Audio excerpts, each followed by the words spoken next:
Hey, what's going on, everybody? I'm Noah from PhoneDog.com, and I'm back with the Nokia E75, the newest Nokia E-Series device. This was launched at Mobile World Congress, and not actually out yet. I'm doing this video on the 23rd of March, and I've been hearing that the 25th might be the release date, somewhere around then, so this should be officially available from Nokia sometime very soon. But thanks again to the folks at WOMworld who sent this over so we could do an early review of it. Check out the unboxing video if you haven't already. I've had the phone for, I guess, about a week and a half or so now, and I really like it. Overall, really impressed with the device. I think the form factor is terrific. It's kind of the follow-up, you know, the E71 thin candy bar phone, and this is the kind of the follow-up in some ways to that device, but it's not a candy bar. Instead, it's a horizontal slider, so you've got you can use it as a candy bar this way with your straight dialing pad on the front, and then you can slide the full QWERTY out, and then I can hold it the right way up, and you can use the phone this way for all your messaging needs and all that kind of stuff. Runs Series 60. It's very thin, less than 15 millimeters thick, 3.2 megapixel camera on the back. It's GSM with HSDPA, Edge, Wi-Fi. It's compatible with what's it called? UPnP. That you know what I'm talking about. The protocol for controlling different devices over Wi-Fi, that kind of thing. It has the new Nokia messaging on it, so you can set up whatever email, not Microsoft email, not your corporate email, but your personal email account. You can get it to push out to the phone. It's got the Nokia dual mode thing where you can go from set up one home screen for work, so all your work stuff, work calendar, work email, all that, and then hit a button to switch to the home mode. You know, it's got all the latest Series 60 stuff on it, but really it's the form factor here that's the big deal. I really have enjoyed using it. It's very sleek. One of the more stylish Nokia phones in a while. Like the E71, it's got the metal back, the brushed metal on the back, and the metal body, so it feels solid. One complaint I had with the build of the phone is the D-pad. I got a little bit of creak in the D-pad sometimes, pushing to the bottom when I would go to push back up. I don't know if you can hear that, but I would click to the bottom, and there'd be a little bit of a it would kind of stick for a second, or I mean stick a little bit, and then I'd touch the top. And that's not pushing the button in, that's just kind of it gets stuck. So a little bit of a build quality issue there, and then also a little bit of a build quality issue, the bottom of the dialing pad layer down in here, a little bit of creak, just a little bit, not a big deal, but the problem is this is a high-end phone, a luxury phone. When it comes out, it's going to come out unlocked, and it's going to sell probably for around $500 out of the gate. So this is a pretty high-end device. Hopefully I got, you know, a little bit of a pre-production model. I don't know if I did or not. It came in the full packaging, but hopefully they'll get those issues. You know, it was just an issue I had with this particular device, and it won't plague the whole production run of the phone. Kind of minor issues. Otherwise, again, you know, slim enough to fit in my pocket easily. 3.5 millimeter headphone jack on top, which is nice to see. The camera works pretty well. Autofocus, flash, VGA video capture. As a messaging phone, it's great. The keyboard, I actually had to get used to the keyboard because the keys are so big. I'm used to devices like this, like the US release devices, the Rant and the Rumor, and those kinds of phones that have the horizontal slider where the keys are much smaller. But on the E75, it's very spacious. You can see how big, I mean, the space bar is huge on this thing, but all the buttons are very spacious. And so actually, in using the phone, my thumbs had to kind of travel further to the left and the right than they're used to. So once I got, you know, had it for a couple of days, I got used to it, but at first I was realizing I had to stretch further over to get to like the A than I was used to. That's not a complaint, just, you know, the keyboard is that big. Really comfortable to type on, really enjoyed it. The connectivity was great. I used it on T-Mobile and on AT&T, and on AT&T I got 3G no problem. The speeds were good. It doesn't work with T-Mobile 3G. It's different frequency banding. So from the US, AT&T will get 3G, T-Mobile you'll be Edge only, and then of course it has Wi-Fi as well. You know, the standard issue, Series 60 quirks in terms of having to manually connect. Each time I connect to the internet, having to manually choose what access point I want to use, that kind of thing. You know, there's some things that I'm not the most hardcore Symbian user, but there's some things that looked a little bit nicer, and you know, the messaging interface a little bit snazzier maybe than the last Nokia device I use. This is the Gmail interface, and you can sort on the top here now. You can sort by your different mailboxes, and then you can also sort by, so you can access your different mailboxes rather, and then on this side you can sort by date sender, all that. The new Nokia messaging system, you can enter up to 10 personal email addresses for push delivery. It worked well. The email system worked well. I also set this up with, those of you who have been following me know I've been a little bit obsessed with Twitter lately. I'm trying to curb that, trying to find the right, the right balance.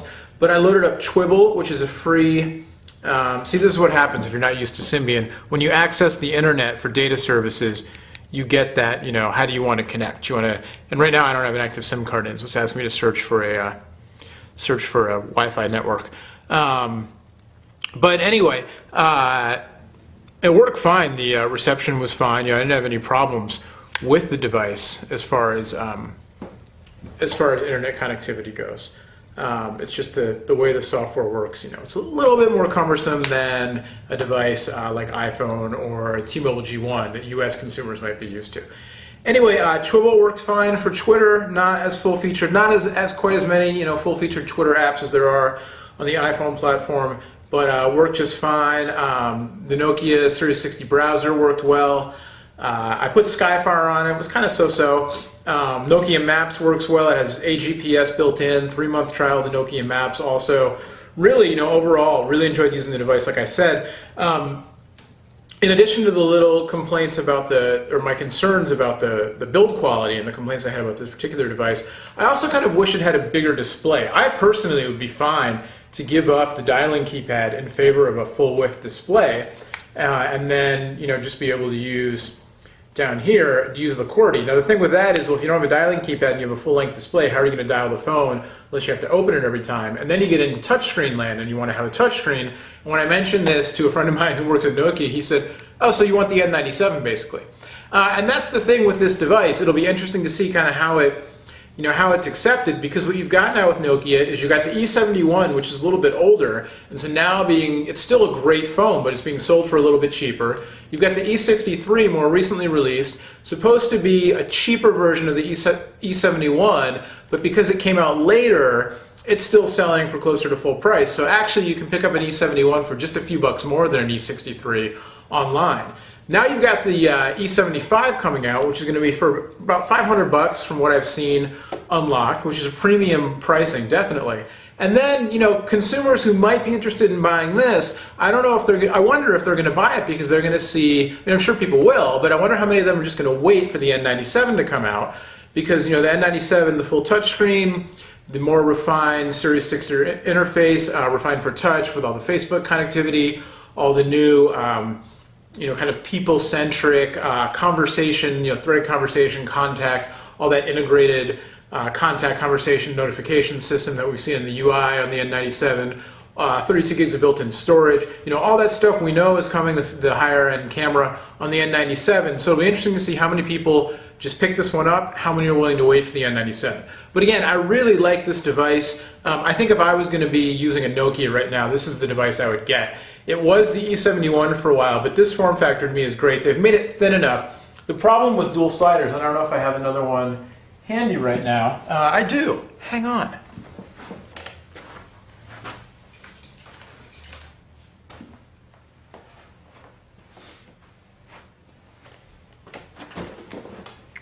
So I've got two other sliders here, the T-Mobile G1 and the HTC Fuse, the Touch Pro AT&T version of the Fuse. And these are also both horizontal sliding phones, as you can see. And the problem with most phones like this is they're bulky, they're very thick. You get the G1 next to the E75, and we'll get those lined up there, much thicker. You get the Fuse next to the E75, even thicker still. So Nokia really did a great job, I think, of solving the problem of having the sliding QWERTY functionality while keeping the phone svelte and sexy. And I think they did a great job. Really like the form factor. Again, this phone with a full-length touchscreen on top, maybe that's what the E90 is. Well, the N97 rather looks to be a little bit bulkier. I remember when I played with it in Spain, it felt a little bulkier. Anyway, so a big thumbs up to the E75, so long as you don't mind paying a premium for it, and B, using the S60 operating system, which I think is kind of long in the tooth these days. I would prefer to use Apple iPhone OS, Android OS, although Android OS doesn't have as many applications, or maybe even I really like HTC's TouchFlow 3D, especially the new version of it that's coming out on the new Touch Diamond 2 and Touch Pro 2 later this year, running on top of Windows Mobile. Not a big Windows Mobile fan, but I like TouchFlow.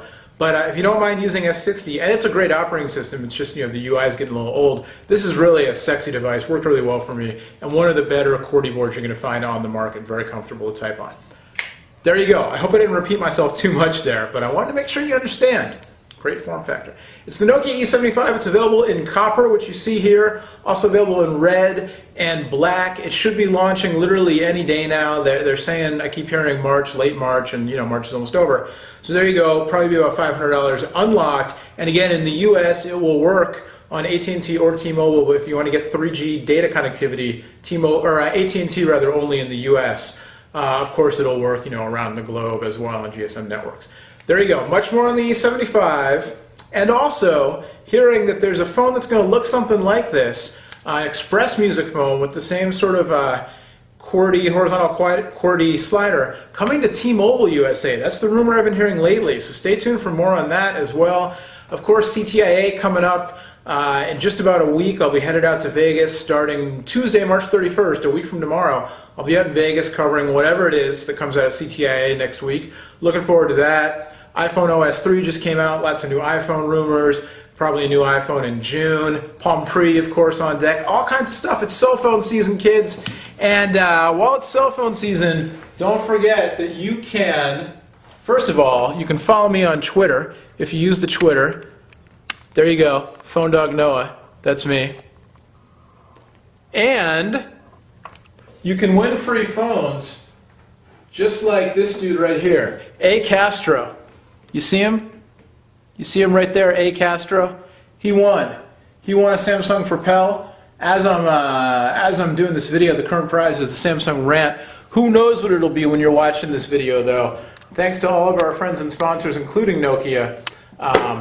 All kinds of phones lined up for a giveaway. OnePod Bandit, you can play on Phone Dog, you can play on Facebook.